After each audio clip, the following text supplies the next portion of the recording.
മഴയെ തുടർന്ന് കോട്ടയം കടനാട് കുടുംബാരോഗ്യ കേന്ദ്രത്തിന് മുന്നിൽ മരം കടപുഴകി വീണു. രോഗികൾ ഉണ്ടായിരുന്നുവെങ്കിലും ആർക്കും പരിക്കില്ല. ടോബി ജോൺസൺ കോട്ടയത്ത് വിവരങ്ങളുമായിട്ട്. ടോബി, ദൃശ്യങ്ങൾ കാണുമ്പോൾ പേടിയാകും. കാരണം രോഗികൾ ആരെങ്കിലും ഉണ്ടായിരുന്നുവെങ്കിൽ വലിയ അപകടമാകുമായിരുന്നു. ഭാഗ്യത്തിന് അത് സംഭവിച്ചില്ല എന്നാണ് ടോബി വിവരങ്ങൾ. എപ്പോഴാണ് ഈ മരം കടപുഴകി വീണത്?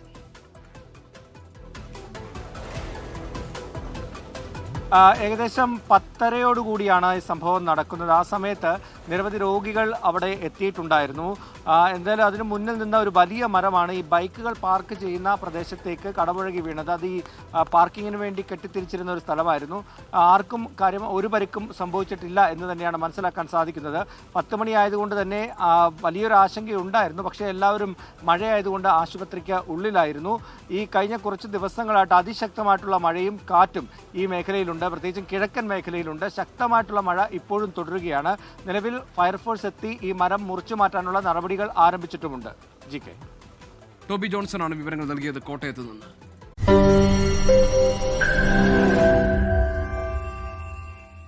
ലോകത്തെവിടെയായാലും ഏത് സമയത്തും 24 വാർത്തകളും ഓഗ്മെന്റഡ് റിയാലിറ്റി പാക്കേജുകളും എക്സ്പ്ലെയിനറുകളും വിശദമായി കാണാൻ ഞങ്ങളുടെ യൂട്യൂബ് ചാനൽ നിങ്ങൾക്ക് സബ്സ്ക്രൈബ് ചെയ്യാം.